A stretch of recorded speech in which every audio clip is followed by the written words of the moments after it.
What up? This is Garbs Infinite. You want to stay up to date with the dopest tunes that's out right now? Make sure you check back weekly to TurboCityOfficial.Ning.com. It's going down. PoPolitckin.com. Hey, what's up, y'all? It's your girl, Teedra Moses, the young lioness, and I'm politicking with my boy Po on Po Politckin.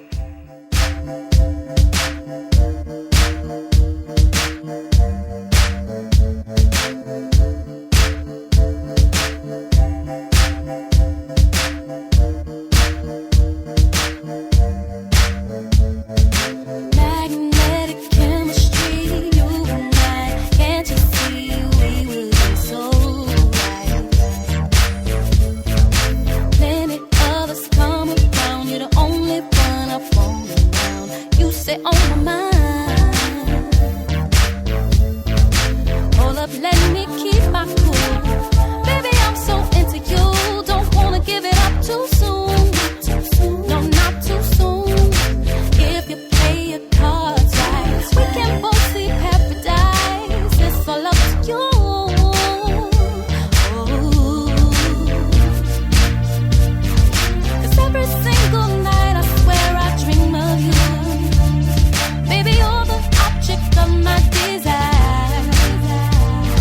And even though I try, can't find words to tell you what it is I truly feel inside. All I wanna do is give you all of me. All of me. Just promise you won't change.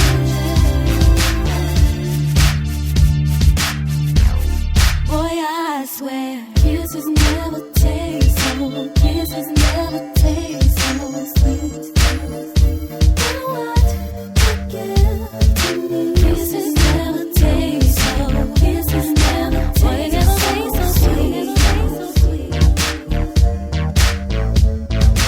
You come closer, I get shy. You can see it in my eye. Way too real to hide.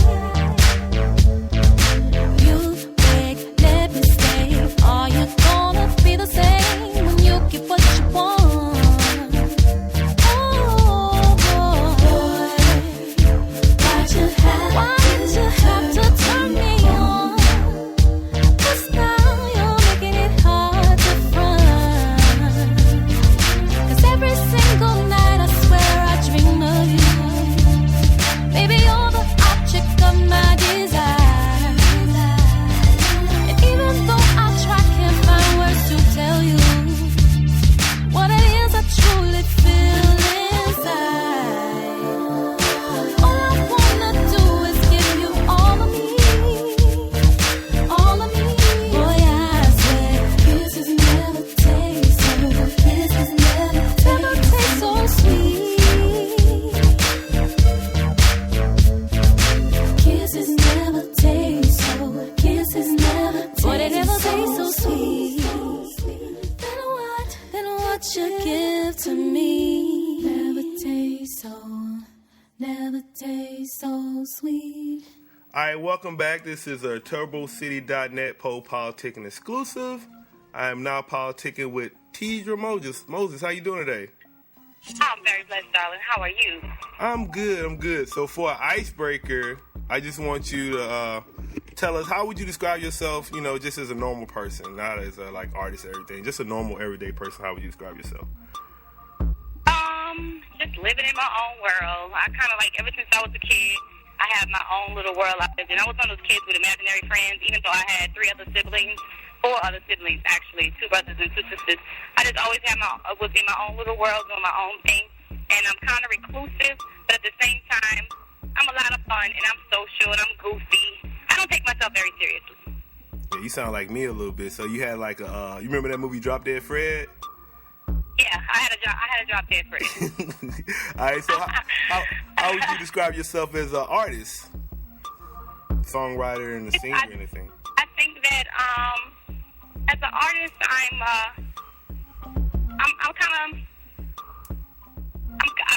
really honest. I think I'm just honest to what I feel. I don't try to contrive things. I don't try to stay within any trends or sounds. I just kind of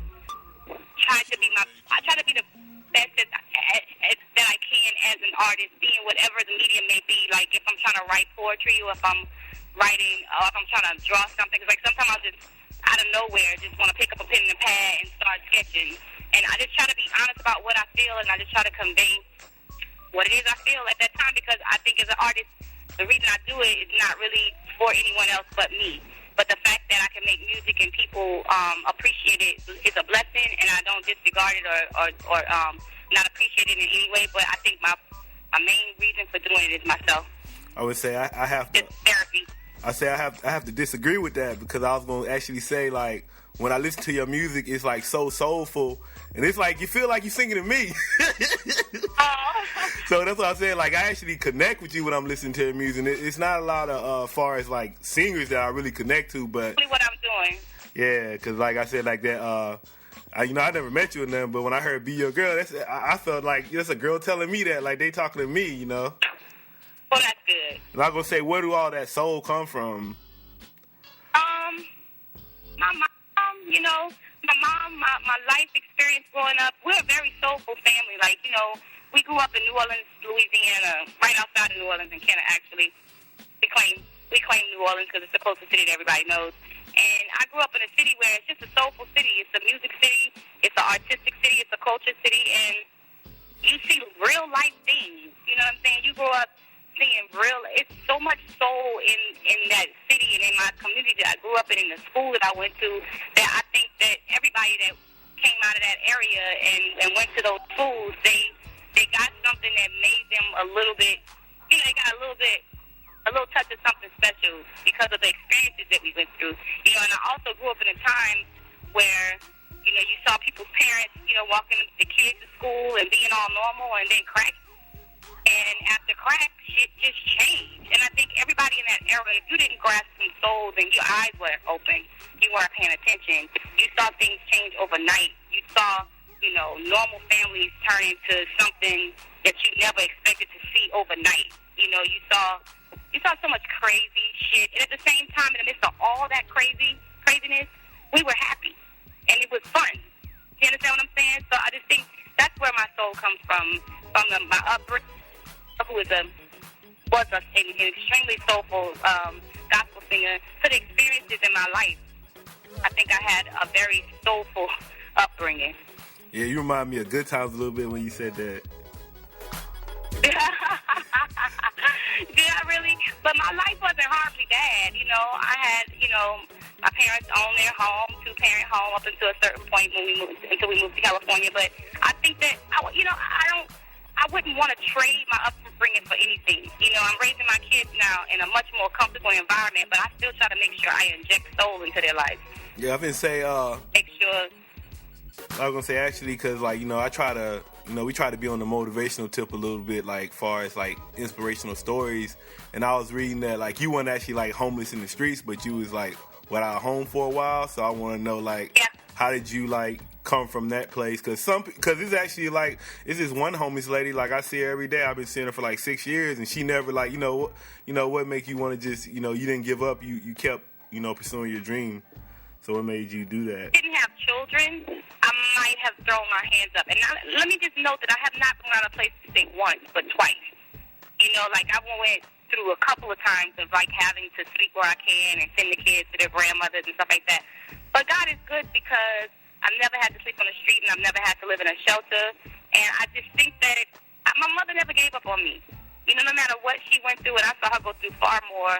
If I thought anything I went through in life was hard, it was like 100 times that for her. And she never gave up on me, and she never gave up on my sisters and brothers. And I just think that if God is in you, then there's nothing the world can bring against you to break you. If God is in you, you just don't break. You know what I mean? Because you have this faith that He will suffice. He'll give you everything you need eventually. Even when you're crying, it's up to Him. You're not crying and giving up. You're just crying out, I can't go any further. And at that point, when you just let it go, like, I can't do any more, God help me, I'm crying out or whatever, He just kind of just scoops you up and takes you along. And you look back and you don't even know how you got from point A to point B, but you're here. And that's kind of just how it goes. I can't tell you I know no special tricks, because I don't. I don't have no special advice to give anybody. I follow God. I mean, some people choose other things, or to call it something else. They got different kind of practices, you know, yoga and breathing. I do all that stuff too. But at the ultimate, you know, it's like I follow God. My mother taught me that. I saw her go through so many things, but through it all, she triumphed because she kept God at the forefront of everything, and that was her answer to everything, prayer. So that's kind of what I do. And motivation. You know, you got to keep moving. You can never stop. You're living. But, you know, your life is not going to stop. As long as you're breathing, things are going to keep moving, and you can't stop in the midst of it. That's just kind of impossible to me. Okay. And I wanted to ask you about I want to talk about your first album back in 2004, that Complex Simplicity. And they really, like, I was reading the review. I mean, I heard it, but I was reading the reviews and everything too. And they basically compared it to a classic, and they compared it to people like Mary J. Blige, Denise Williams, Tina Marie. And I want to know, how do you feel about that? It's surreal. You know, it's very surreal, and it's crazy because I just don't know, sweetie. I don't even know how to tell you how I feel about that because it's just surreal. You know, like I still don't grasp that. And it's been a long time. People will walk up to me on the street and just be like, I just want to tell you that this album did. And that to me, the people walking up to you on the street and like one-on-one, is far more than any critic that gets paid to say things could ever. You know, don't get me wrong. I appreciate the critics saying that. I really, really do. I think the critical acclaim is one of the reasons why I can continue to make music and make money doing it. But when people walk up to you on the street and tell you how much something affects them, or come up to you shaking and crying at a concert like, yo, you really affect me, and I just want you to know how you got me through. You just, all I can think of is like, I didn't do it though. You know what I mean? Like, I can't explain it. Like, you know, I know that I'm just Teedra, and I know that I'm just this little girl that was just trying to figure my life out, and I just wrote out what I was thinking, trying to figure my life out and my emotions and love and life all on these songs because I was going through those things at that time. That's all I was doing. So I can't even wrap my head around it. I'm appreciative, and I feel very honored and blessed, but I'm humble because I know that was some experience God had me going through at the time, and I don't know. I don't even know. I really don't know, but I'm appreciative. I just know that, you know, that's beyond me. And I try to look at my talent in that sense, period, because I know where it comes from, and I know that at any moment I'm not meant to do this anymore. He'll take that and let somebody else be the vessel for that. You know, I just feel like I'm just here to, even if it's about a song about sex or whatever, I'm just here to open my heart and pour out whatever it is that God puts on it for me to say. And that's all I did. So I don't know. It's very hard for me to wrap my head around it. I'm appreciative, though.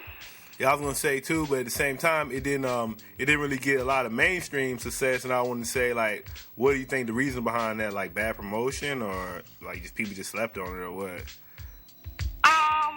Well, people may have slept on it because it just was nothing to bring them to it like that. You know, it was one video and then it was a wrap. You know what I mean?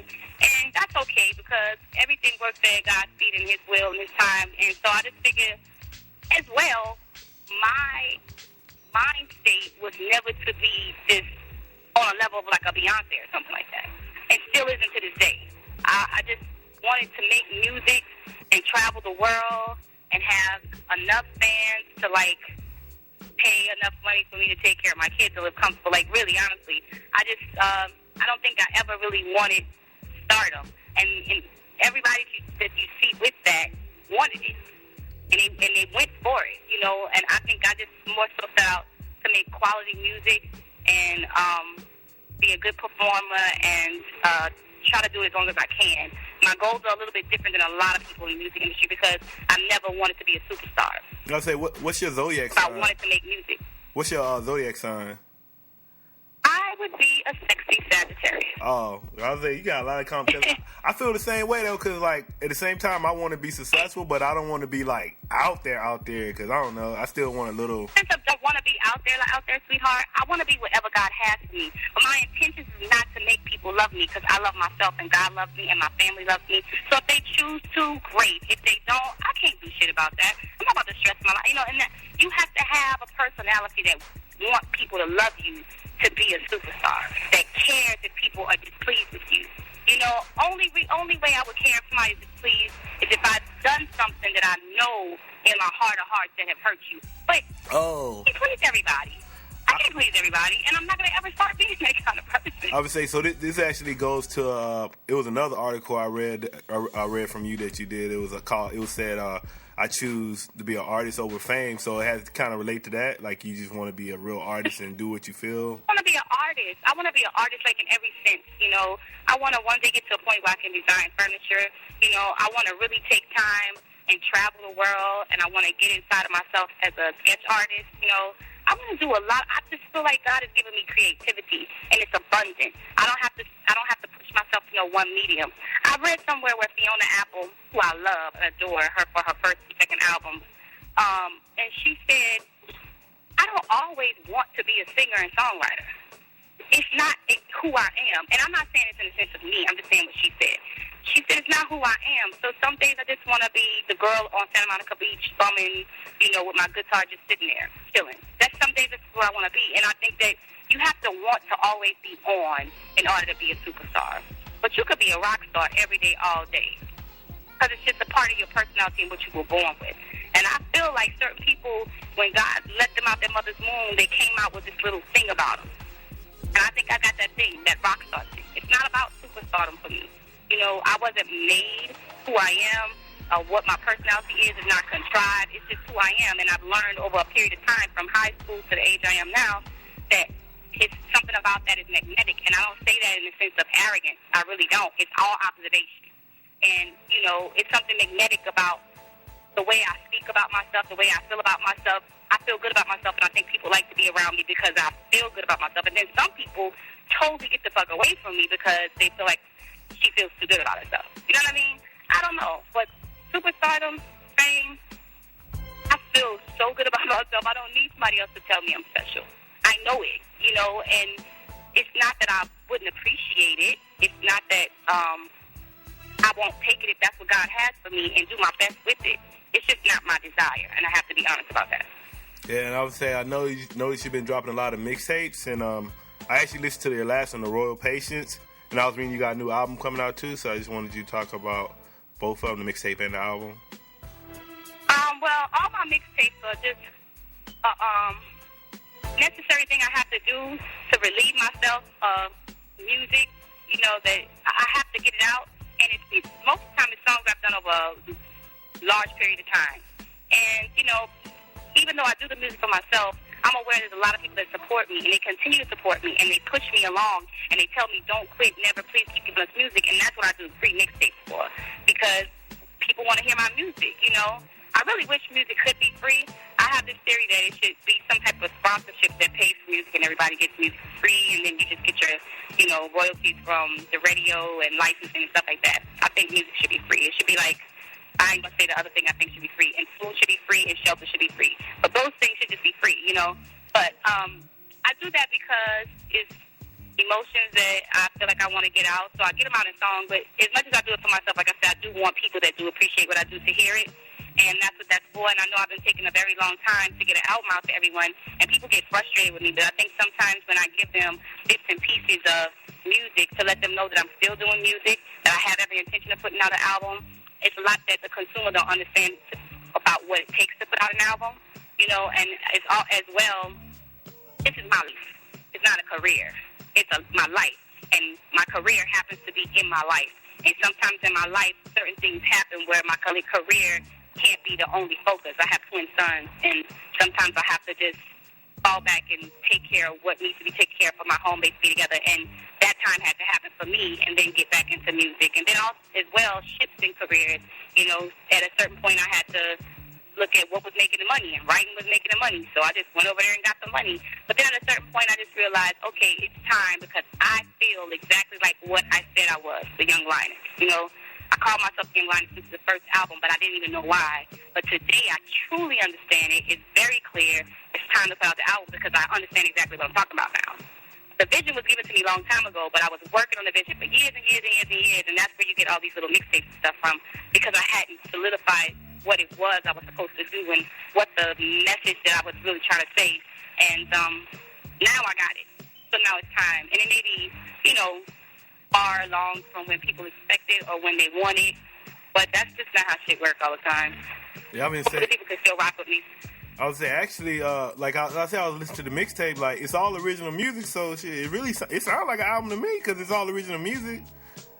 Yeah, a lot of them are like original stuff. I put a lot of original stuff out, but that's not what I want the Young Lioness to be. You know, don't get me wrong.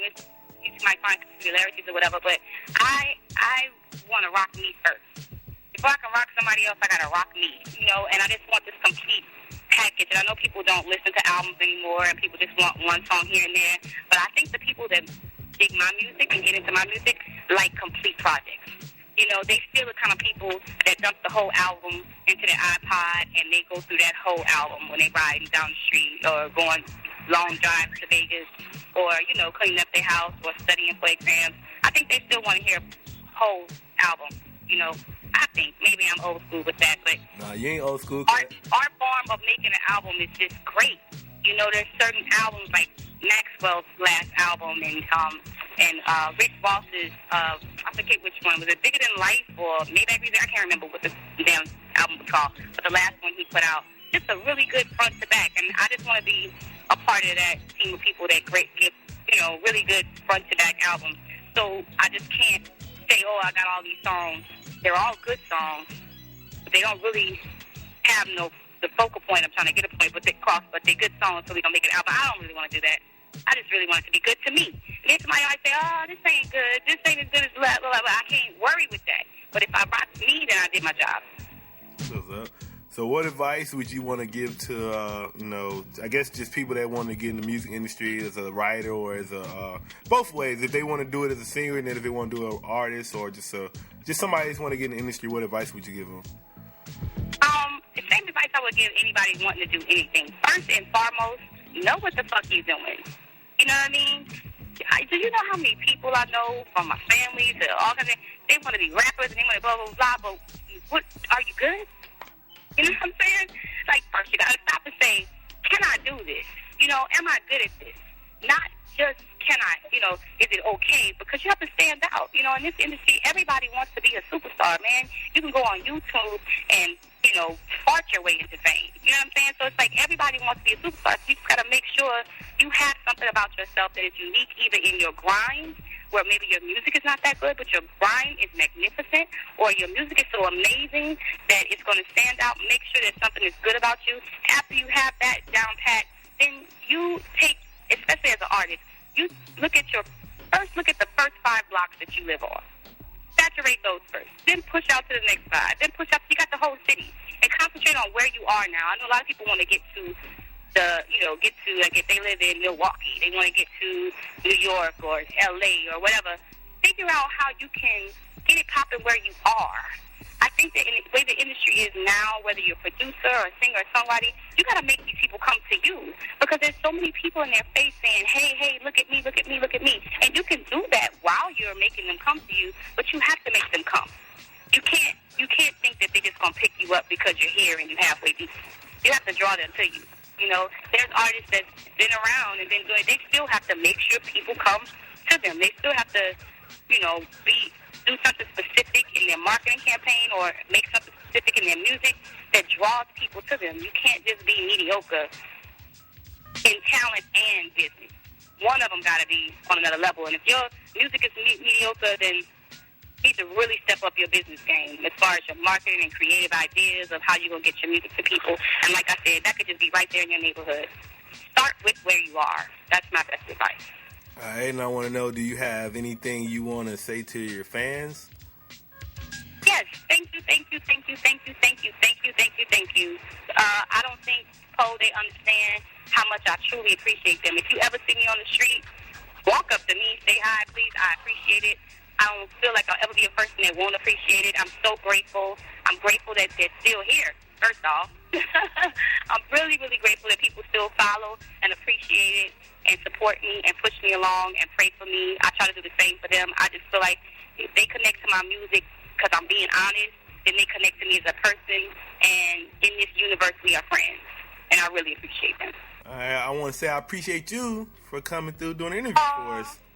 Thank you, baby. Thank you so much, and I appreciate you. Yeah. You want to tell them your website, Twitter, everything like that? Yes, we are at twitter.com at Teedra Moses. We have TeedraMoses.com, which we have something very special coming up. Right now, it's just there at the page, and you can download the mixtape, but we're building it up right now. We have this really special thing that's a surprise I'm going to start promoting pretty soon. It's like a launch party we're going to have on the site where I perform live, and everybody over here that can come and see. So it's going to be great. Also, Facebook, I don't go on there, and I'm not going to sit here and lie like I'll be on Facebook.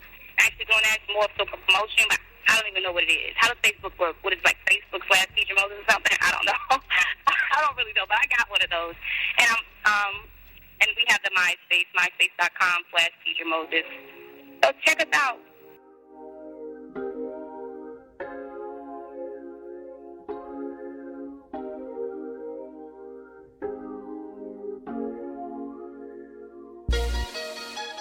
Caught with your guards down, it made you wanna stick around. Can't help the way your heart pounds, 'cause love makes everybody right. So let's find heaven.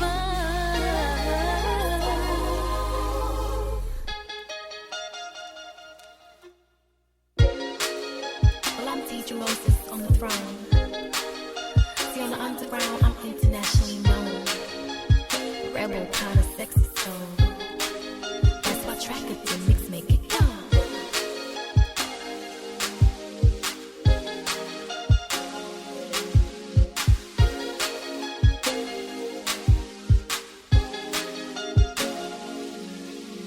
Be the first to tell you I'm a perfect imperfection, still a real cool kind of girl.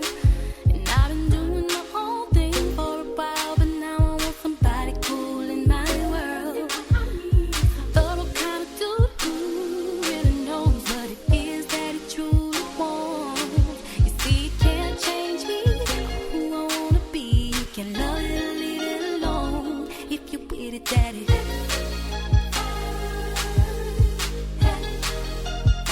Well, if you're with it, come on.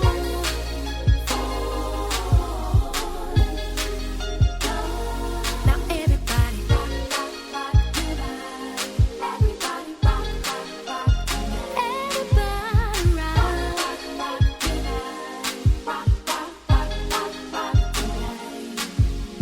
Now I don't want no names selling me all them dreams fake, diamonds shining like the sun.